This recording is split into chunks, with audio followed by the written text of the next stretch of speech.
How I make $10,008 per month passively with no job needed. That's the story for today. Let's get to it.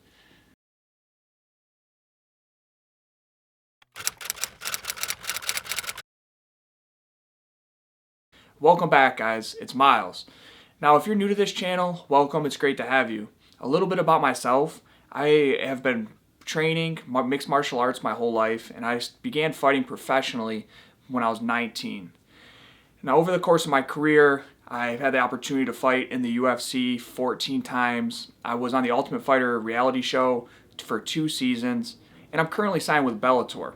Now, I was signed with the UFC back in 2012, and up until that point, I really was never making any money in my life. I mean, I wouldn't make more than a couple $100 just doing odd ends jobs, bouncing at a nightclub, working at the Detroit Zoo, working at a hot tub spring spa place.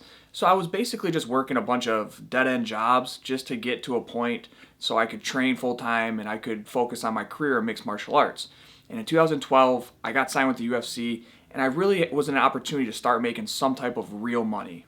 And once I started making money, I just knew coming into this point that I wanted to invest money. I wanted to learn about real estate, stocks, small businesses, and I just wanted to basically make the most out of the opportunity I was given in the UFC while I was making money. I began buying real estate in 2012. The market was still down, and I was getting great deals on real estate. And I just began buying single family homes, little 2 bedrooms, 1 bath, 900 square foot, 3 bedrooms, 1 bath, 1,200 square foot homes in the Midwest, a lot in Michigan.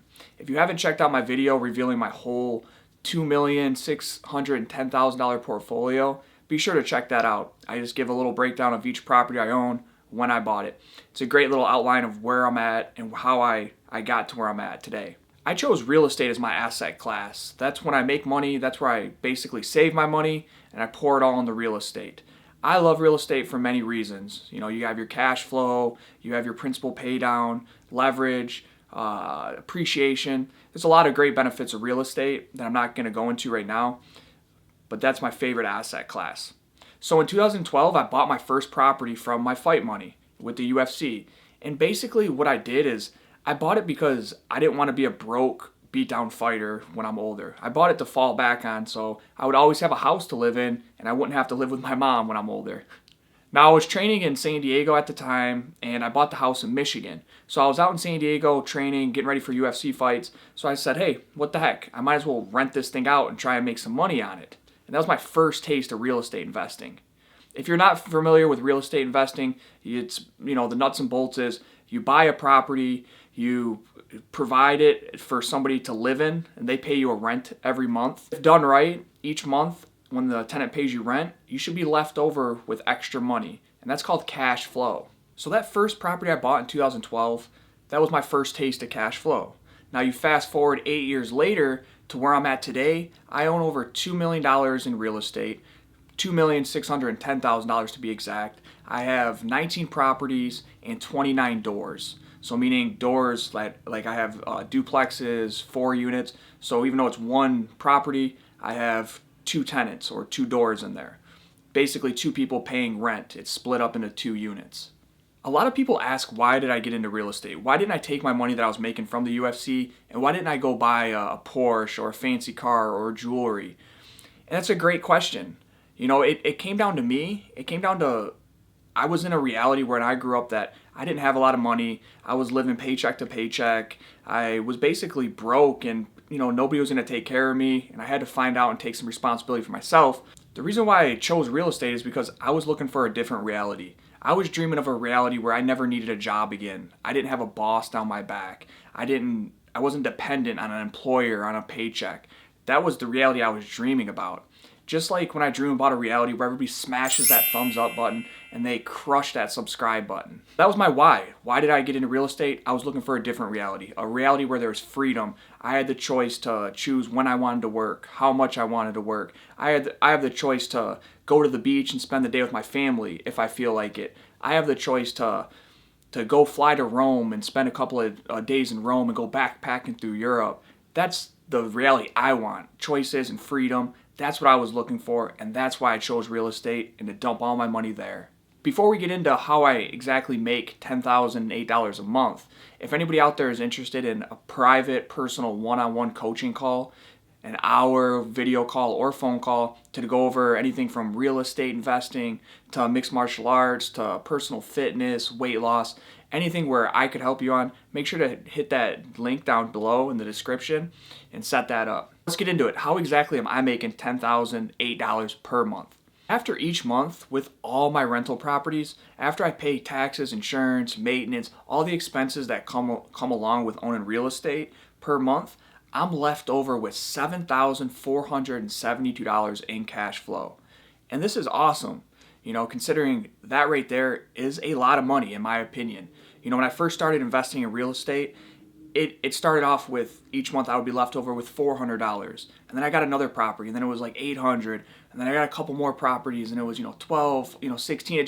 It kept going up. It's a slow process with real estate. It starts off slow, but you build momentum, and the more momentum you get, the better it gets. You get wealthier and wealthier over time, and that was my big investing strategy. I wanted to start and do something now while I'm younger. I was in my 20s when I first started, and I wanted to build something to where as I got older, I got wealthier and wealthier and richer. For me, real estate, that was it. Buying properties that produce cash flow, putting a tenant in there, managing them, and just holding on to them for the long term. Now, you might be asking yourself, Myles, well, where's the rest of the money to make up that $10,000 a month? Great question. Just like I'm always wondering, man, when are you guys going to smash that like button and that subscribe button? So when you get a loan on a property, each month when I pay off some of that loan, I own more and more of it. Each month when I make payments to my mortgage companies that service my loans, I have what's called principal paydown, meaning that each month I make a payment, and part of that payment goes towards the principal that I actually owe on that loan. Some of it goes to interest, but some of it goes towards that principal. For example, let's say you owe $1,000. Now, let's say you make your minimum payment you have to make each month on that $1,000 is $100. Now, out of that $100, some of it goes to interest. Let's just say 90% of that goes to interest, and the other 10% actually goes towards that loan balance of that $1,000. So $90 goes to interest, $10 goes to that loan. So you make a payment, and now instead of owing that whole $1,000, you actually only owe $990 now. So with each payment, that balance goes lower and lower, and you have more equity is what they call it. You have more skin in the game. That's exactly what happens with my real estate portfolio. Each month, when I pay the lenders the mortgage payment, a portion of that payment goes towards the principal paydown, which to me, I basically just call it a forced savings account. That's the way I look at it. So each month I'm forced saving with the principal, pay that principal down. It's like putting money into a savings account is the way I look at it. Now I have $2,536 per month after all my payments that I make towards the lenders. That's what I pay down in the principal that I owe. So basically it's like taking that money and paying it down and putting it into a savings account basically, because it's just sitting there in the properties that I own. Obviously I'd have to sell or refinance to pull that money back out, but it's still sitting there just like your money would be sitting in a savings account. So when you add up the total cash flow and the principal pay down payments each month, that comes out to $10,008 I'm making per month. Over $120,000 a year just from my money working hard for itself. I mean, how cool is that? It's not $1 million, but to me it's a very, very good amount of money. I know what it's like to survive off $1,000 a month. So $10,000 a month coming in, man, is that awesome. I love it. It's my hope that through some of these videos that we can actually inspire and educate you to help you with your finances. There's a lot of crazy stuff going on in the world right now. A lot of people are not only sick health-wise, but they're also sick with their finances. They're not in a good position. People are going out of business. People are hurting for money. And it's my hope with some of these videos that you can learn some stuff to put you in a better financial situation. Before we end this video, I want to say there's also a cherry on the cake with this $10,008 a month. Now, when you look at this real estate portfolio, $2,610,000 worth, what's beautiful about it is real estate, on average, over the long term, tends to go up in value. Now, I don't count on this real estate going up in value, but to me, it's that cherry on the cake. It's extra. It's basically having my cake and being able to eat it too. With this whole portfolio I own, if it goes up only 1%, and historically speaking, 1% is actually very, very low. But let's just say for easy numbers, if it goes up 1%, that's $26,100 or $2,175 a month that I'm making on top of that $10,000. How cool is that?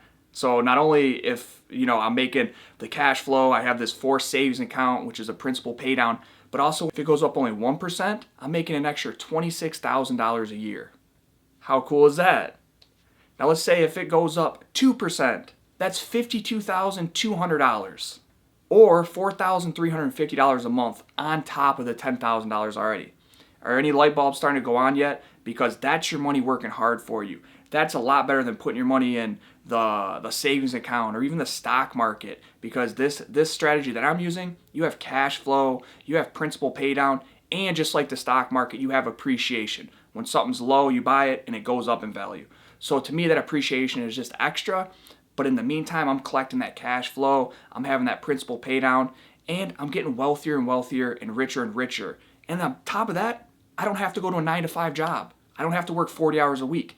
So you tell me what's great. Going to work 40 plus hours a week, saving your money and hoping that it don't run out in retirement, or when you're young, as young as possible, make that money instead of saving in an account or put it in a 401k, put it into assets that produce cash flow. For me, I love real estate, and maybe this will make you come around. Maybe you'll like real estate a little bit more. That's the power of real estate, cash flow, principal pay down, and appreciation. Don't forget, if anybody wants that personal call, link is in the description. Let me know how I can help you. And until next time, guys.